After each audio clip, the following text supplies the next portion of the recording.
তদানীন্তন সময়ে আবু জেহেল কোরআন শুনেছিল গভীর রজনীতে মুহাম্মদ সাল্লাল্লাহু আলাইহি ওয়াসাল্লাম নবী আমার নিশ্চিত জবান দিয়ে সুন্দর করে যখন কোরআন তেলাওয়াত করতেন, ওই আবু জেহেল উতবা সাহেবা তারা সকালে মুহাম্মদ সাল্লাল্লাহু আলাইহি ওয়াসাল্লামের কোরআন তেলাওয়াত শোনার জন্য পাগল হয়ে যেত। হঠাৎ করে একদিন এক নেতা আরেক নেতার গায়ে ধাক্কা খায়। আবু জেহেল বলল, শোনো শোনো, আমরা যদি মুহাম্মদের কোরআন তেলাওয়াত শোনার জন্য পাগল হয়ে যাই, সাধারণ যারা আছে এরা তো অলরেডি মুহাম্মদের হাতে কালেমা পড়ে মুসলমান হয়ে যাবে। অতএব আগামীকাল থেকে আর কোরআন শোনা যাবে না, কোরআন প্রসার করা বন্ধ করতে হবে। দরকার নাউজুবিল্লাহ। এই 5 আগস্টের আগে তাফসীর মাহফিল এরকম উন্মুক্ত করে করা যেত না, কথা কোন ঠিক কিনা? একটা তাফসীর মাহফিল করতে গেলে 6 মাস 1 বছর আগ পর্যন্ত আতি পাতি সামসা নেতার পিছনে ঘোরা লাগতো,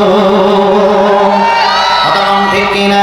কোরআনের সাথে বেয়াদবি করেছে যারা, একেবারে ধ্বংস বেইজ্জত হয়েছে তারা। এখন বলেন করেছেন যিনি, তিনি কে? ধরে বলেন তিনি কে? ওই আল্লাহ তো আছে না নাই?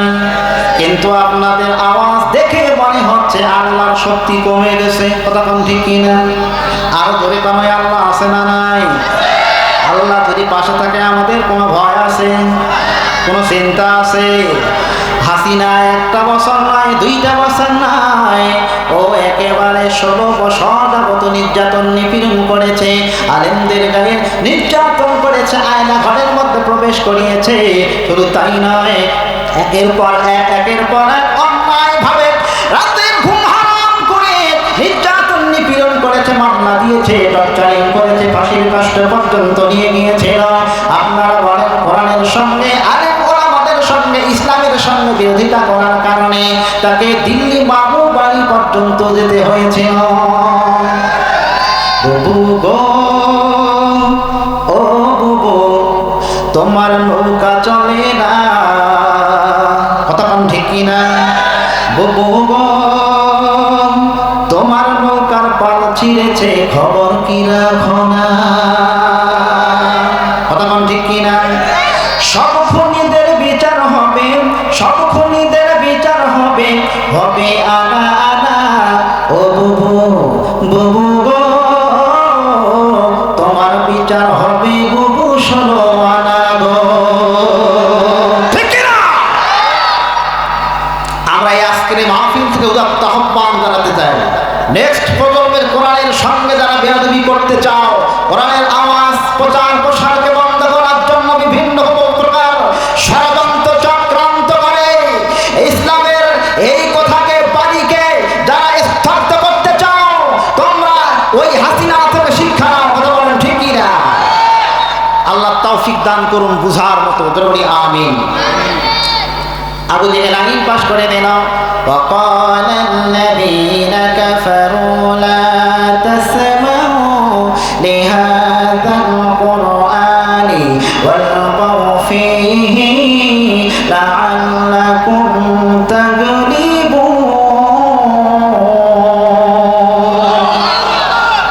কাফেররা ঐক্যজোট হয়ে একইভাবে সব রাম বামপন্থীর কাফেরা একত্রিত হয়ে তারা ঘোষণা করল, মুহাম্মদ সাল্লাল্লাহু আলাইহি ওয়াসাল্লামের কোরআন শোনা যাবে না। যেখানে কোরআন প্রচার প্রসার করা হয় সেখানে তোমরা 144 জারি করো। 5 আগস্টের আগতে ওই আল্লাহ, ওই 5 আগস্টের আগতে ওই পরিবেশ যিনি ছিল, ওই পরিবেশটা পরিবর্তন করে দিলেন আল্লাহ। এখন আমাদের চূড়ান্ত বিজয় না হওয়া পর্যন্ত আমাদের একেবারে অ্যাক্টিভিটিস থাকা দরকার আছে না?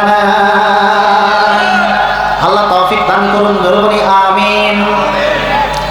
আজকে আমার আলোচনার বিষয় হলো, যেহেতু কোরআনের মাহফিল, মানব কল্যাণে কোরআনের আইন দরকার, কথা কোন ঠিক কিনা? মানুষের কল্যাণের জন্য কোরআনের আইন কি দরকার? কারণ আমরা পৃথিবীতে সম্পূর্ণ আইন দেখেছি, নানির শাসন দেখেছি, দাদির শাসন দেখেছি, কারো স্বামীর শাসন দেখেছি। আমরা একটা মাত্র দেখার বাকি আছে, সেটা হলো আল্লাহর কোরআনের আইন, কথা ঠিক কিনা? আমরা দেখতে চাই কি চাই না? আল্লাহ সবাইকে যেন দেখে শুনে সকলের যেন নেক হায়াতে বারাকাত দান করে, জোরে বলি আমিন। সবাইকে দেখার সুযোগ করে দেন, জোরে বলি আমিন। আল্লাহ রাব্বুল আলামিন দেখে বললেন, বান্দা শোনো শোনো, আল কোরআন এমন একটি গ্রন্থ, কমপ্লিট অ্যান্ড ব্যালেন্স করা নাই, পরিপূর্ণ ভারসাম্যপূর্ণ আকারে মানব জাতির হেদায়েতের জন্য আল কোরআন নাজিল করা হয়েছে। এই কোরআনে এমন কোন বিষয় নাই আল্লাহ বলে দেয় নাই, কথা বল ঠিক কিনা? মা ফাররাতনা ফিল কিতাবি মিন শাই। রান্নাঘর থেকে শুরু করে রাষ্ট্রীয় সংসদ ভবন পর্যন্ত এমন কোনো পঙ্খানুপুঙ্খভাবে এমন কোনো আইন নাই।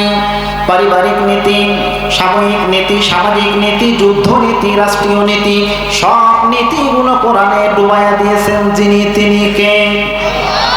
আরো এক জায়গায় আল্লাহ বললেন, ওয়ানাজ্জালনা আলাইকাল কিতাবা তিবয়ানান লিকুল্লি শাই।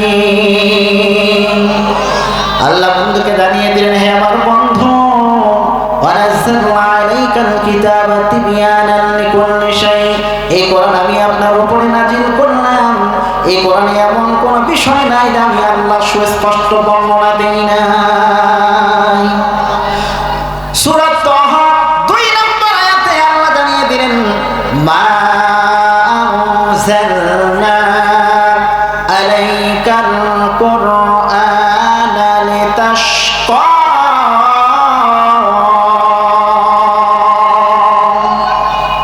হে বন্ধু, কোরআন আমি আপনার উপরে এজন্য নাজিল করি নাই যে কোরআন পাওয়ার পরেও হতভাগ্য হয়ে থাকবে, কোরআন পাওয়ার পরেও তোমরা হতাশাগ্রস্ত হবে। এখন আপনারা বলেন, কোরআনের সম্পূর্ণ আইনগুলো না মানার কারণে কোরআন দিয়ে নামাজ চলে, সব সেক্টরে চলে, কিন্তু একটাই ঘাটতি হলো আল্লাহর কোরআন দিয়ে বিচার ফয়সালা হবে, তার সাথে একমত হতে পারি নাই, কথা বল ঠিক কিনা? একমত হতে না পারার কারণে গোটা পৃথিবীতে যেখানেই মুসলমান সেখানেই শুধু আগুনের দাবানল দাউ দাউ করে জ্বলছে, কথা বল ঠিক কিনা? আল্লাহ তাআলা জানিয়ে দিলেন, ফাতুমিনুনা বিবাদিল কিতাবি ওয়া তাকফুরুনা বিবাদ ওয়া তাকফুরুনা বিবাদিন ফামা জাযাউ মান ইয়াফআলু যালিকা মিনকুম ইল্লা কিযুন ফিল হায়াতিদ দুনিয়া ওয়া ইয়াওমাল কিয়ামাতি ইউরাদুনা ইলা আশাদ্দিল আযাব।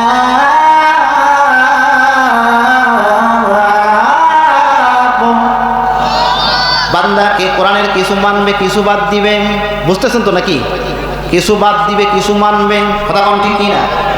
কিছু মানবে, কিছু বাদ দিবে। আব্দুল্লাহ ইবনে উবাই, এই লোকটার জীবন নামাজ ছিল, রোজা ছিল, হজ ছিল, যাকাত ছিল, সব ছিল, একটা মাত্র ঘাটতি ছিল, আল্লাহর জমিনে দ্বীন কায়েম হবে, এটার সাথে একমত হতে পারে না, কথা কোন ঠিক কিনা?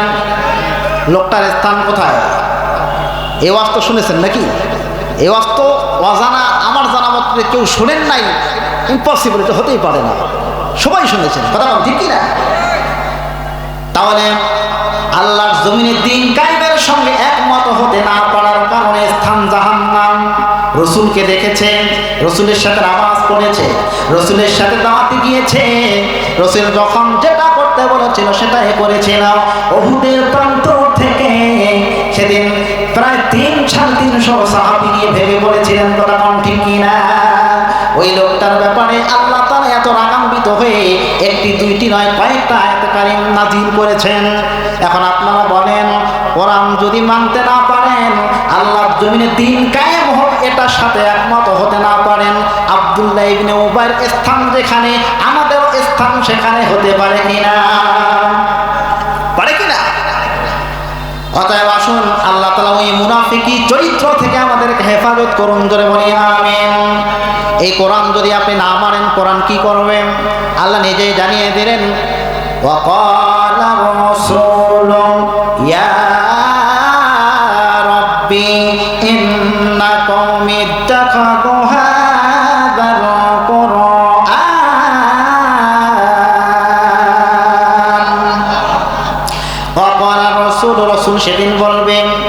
সেদিনটা কোন দিন? কিয়ামতের দিন। কথা কোন ঠিক কি না? অকলার রাসূল ইয়া রাব্বি, হে আমার রব, অকলার রাসূল ইয়া রাব্বি ইন্না কওমি ইত্তাখাযু হাযাল কুরআন, এই যে আমার উম্মতেরা এরা কোরআন মানে নাই, এরা কোরআনটাকে এরা হাসি ঠাট্টার লক্ষ্য বস্তুতে পরিণত করে দিয়েছিল।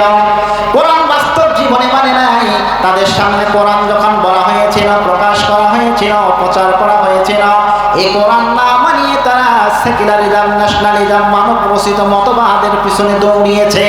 অতএব এই কোরআনটাকে হাসি ঠাট্টার লক্ষ্য বস্তুতে পরিণত করেছে। এখন আপনারা বলেন, রাসূল যদি আমাদের বিরুদ্ধে মামলা দায়ের করে বাঁচা দরকার, বাঁচবেন নাকি?